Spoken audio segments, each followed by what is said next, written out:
സച്ചിയുടെയും രേവതിയും ഇന്നത്തെ കഥയിലേക്ക് സ്വാഗതം. അങ്ങനെ ശ്രുതിയുടെ നാട്ടിലെത്തിയിട്ടുണ്ട്. ശ്രുതിയുടെ വീട്ടിലെ കാര്യങ്ങളൊക്കെ അന്വേഷിക്കാൻ വേണ്ടി നവീനാണ് നാട്ടിലെത്തിയേക്കുന്നത്. അങ്ങനെ ഇവരുടെ പുറകെ, അതായത് ശ്രുതിയുടെ അമ്മയുടെയും മകൻ്റെയും പുറകെ ഇങ്ങനെ പോവുകയാണ്. അങ്ങനെ ചെന്ന് ഇങ്ങനെ വീടൊക്കെ കണ്ടുപിടിച്ചു. എന്നിട്ട് വീട് കണ്ടുപിടിച്ചിട്ട് അപ്പോൾ ഇനി പിന്നെ ബാക്കി കാര്യങ്ങളൊക്കെ അന്വേഷിക്കാമല്ലോ. അപ്പോൾ വീട് കണ്ടുപിടിച്ചാൽ ഇനി ബാക്കി കാര്യങ്ങളൊക്കെ പിന്നെ അന്വേഷിക്കാം എന്നിങ്ങനെ വിചാരിക്കുന്നതാണ് കാണിക്കുന്നത്. അതേസമയം ശ്രുതി കൂട്ടുകാരിയുടെ അടുത്ത് പറയുവാണ്, അവിടെ വന്നു, ഇങ്ങനെ മകനും അമ്മയും വന്നിരുന്നു, ആകെ പ്രശ്നമായി എന്ന് തോന്നുന്നു, ഇനി അത് പ്രശ്നമാകുമോ എന്നൊക്കെ പറയുന്നു.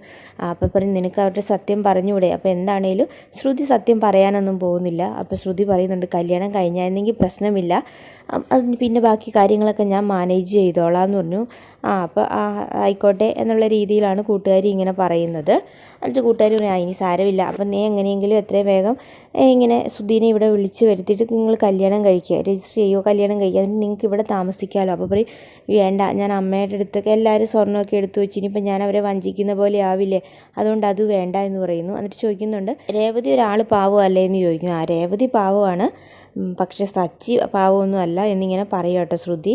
എന്നിട്ട് പറയും, ഇനി കല്യാണം കഴിഞ്ഞിട്ട് വേണം എൻ്റെ വരുതിയിലാക്കാൻ, എൻ്റെ തീരുമാനം പോലെ എനിക്ക് ആക്കാൻ പറ്റണം എന്നൊക്കെ ഇങ്ങനെയിട്ട് പറയും കേട്ടോ.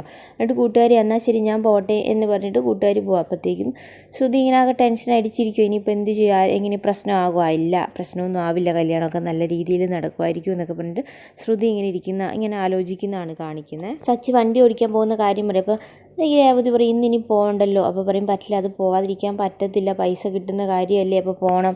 ആ സമയത്തായപ്പോൾ ഞാൻ വന്നില്ലേ, അപ്പം അങ്ങനെ അപ്പം പറഞ്ഞു, ഇങ്ങനെ ബാക്ക് പെയിൻ അല്ലേ, അപ്പം അതിന് മരുന്ന് എന്തെങ്കിലും ചെയ്തിട്ടോ? ഇല്ല, അതൊന്നും കുഴപ്പമില്ല, പുതിയ വണ്ടി ഓടിച്ചതിൻ്റെ അതൊക്കെ പ്രശ്നമില്ല, നീ എന്താണെങ്കിലും ഇന്ന് രാവിലെ തൊട്ട് കഷ്ടപ്പെടുന്നില്ല, നീ റെസ്റ്റ് എടുക്കുക, ഞാൻ പോയിട്ട് വരാമെന്ന് പറഞ്ഞു. എത്ര പറഞ്ഞിട്ടും രേവതി പറഞ്ഞിട്ട് നിൽക്കണില്ല. അങ്ങനെ സച്ചി പോകാനായിട്ട് റെഡിയാകണം. അപ്പോൾ അവരുടെ അച്ഛനും കൂടെ നിൽക്കുക. നീ പിന്നെ എന്തിനാണ് പോണേന്നൊക്കെ ചോദിച്ചിട്ട് പറയുന്നു, നീ പോകണ്ടെന്ന് പറയുന്നു. അപ്പോൾ പറയുന്നു, അല്ല പോയേ പറ്റത്തുള്ളൂ, പൈസയുടെ കാര്യമല്ലേ. അപ്പോൾ പറയും, ശാന്തി മുഹൂർത്തമുണ്ട്, അത് 8 മണിക്ക് അങ്ങനെ നീ വരണം. അയ്യോ, അപ്പോൾ 8 മണിക്ക് 12 മണിയാകുമ്പോഴത്തേക്കും വന്നാൽ മതിയോ എന്നൊക്കെ ചോദിക്കുന്നു.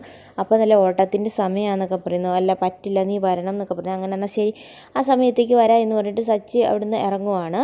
രേവതി ഇങ്ങനെ നല്ല കുട്ടിയാണെന്നുള്ള കാര്യമൊക്കെ ഇങ്ങനെ അവർ അതിൻ്റെ ഭാഗ്യമല്ലേ സച്ചി എന്നൊക്കെ പറഞ്ഞിട്ട് അവരുടെ അച്ഛമ്മയും രവീന്ദ്രനൊക്കെ ഇങ്ങനെ സംസാരിച്ചുകൊണ്ടിരിക്കുകയാണ്. ഇതൊക്കെ കേട്ടോണ്ട് ചന്ദ്രമതി നിൽക്കും. അതൊന്ന് കേട്ടിട്ട് ചന്ദ്രമതിക്ക് അങ്ങ് ഇഷ്ടപ്പെടുന്നൊന്നുമില്ല.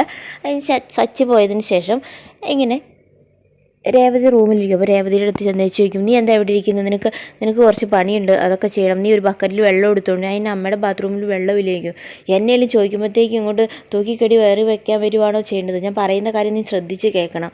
നിൻ്റെ വീട്ടുകാരും പൂക്കാരികളും കുറേ ആൾക്കാരും വന്ന് ഈ വീട്, അതുകൂടാതെ എവിടുന്നോ ഒരു അമ്മേനെയും മോനെയും വിളിച്ചുകൊണ്ട് വന്ന് ഈ വീടെല്ലാം അശുദ്ധമാക്കി, ഇത് എൻ്റെ വീടാണ്, നീ ഇവിടെ വേഗം തുടച്ച് വൃത്തിയാക്കി ഇടണോ എന്നൊക്കെ പറഞ്ഞിട്ട് രേവതിയുടെ അടുത്ത് ഭയങ്കരമായിട്ട് വഴക്കൊക്കെ പറയണം. രേവതി ഇങ്ങനെ അവിടെ നിന്ന് കരഞ്ഞുകൊണ്ടൊക്കെ വിഷമിച്ച് ഇങ്ങനെ നിൽക്കും കേട്ടോ.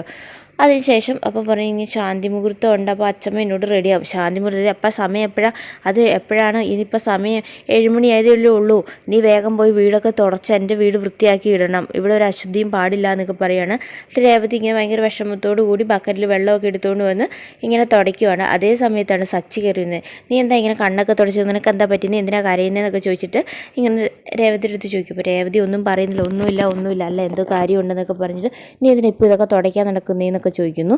അല്ല, അമ്മ പറഞ്ഞു ഇങ്ങനെ എൻ്റെ വീട്ടുകാരൊക്കെ വന്നതോ അങ്ങനെ അശുദ്ധിയാക്കി, അതുകൊണ്ട് ഇതൊക്കെ തുടച്ച് വൃത്തിയാക്കിയാണ്. അപ്പോഴത്തേക്കും അവരങ്ങനെ പറഞ്ഞു എന്ന് ചോദിച്ചിട്ട് സച്ചി ചോദിക്കാൻ പോകും. അപ്പം വെറുതെ അങ്ങനെ ചോദിച്ച് വഴക്കൊന്നും ഉണ്ടാക്കണ്ട, ഇപ്പം അമ്മയുടെ വീടല്ലേ ഇത്, അപ്പം അമ്മ പറയുന്നത് അപ്പം ഞാൻ കേൾക്കണം, അല്ലെങ്കിൽ ഞാനിവിടെ നിന്ന് പോകണം, ഇത് അമ്മയുടെ വീടായതുകൊണ്ട് ഞാൻ അനുസരിച്ച് നിൽക്കണം, വെറുതെ ഒരു വഴക്കൊന്നും ഉണ്ടാക്കണ്ടെന്നൊക്കെ പറയുകയാണ്. എന്നിട്ട് അങ്ങനെയൊക്കെ പറഞ്ഞിട്ടും ബക്കറ്റ് തട്ടിമറിച്ച് സച്ചി ഒഴിച്ച് അവിടെയൊക്കെ വെള്ളമാക്കി. അപ്പോഴത്തേക്കും വേഗം സച്ചിനെ വിളിച്ചിട്ട് രേവതി ഇങ്ങനെ റൂമിലേക്ക് വിളിച്ചുകൊണ്ട് പോകുവാണ്. വെള്ളമെല്ലാം അവിടെ മറിഞ്ഞ് കിടക്കുക കേട്ടോ. അതേസമയം അപ്പോൾ പറയും, നീ അമ്മ പറയുന്നൊന്നും കേൾക്കണ്ടെന്നൊക്കെ പറഞ്ഞിട്ട് ഇങ്ങനെ നിൽക്കുവാണ്. അതേസമയം അവരുടെ ചന്ദ്രമതിയും ശ്രുതിയും കൂടി ഇങ്ങനെ സംസാരിച്ചുകൊണ്ടിരിക്കുന്നതാണ് കാണിക്കുന്നത്.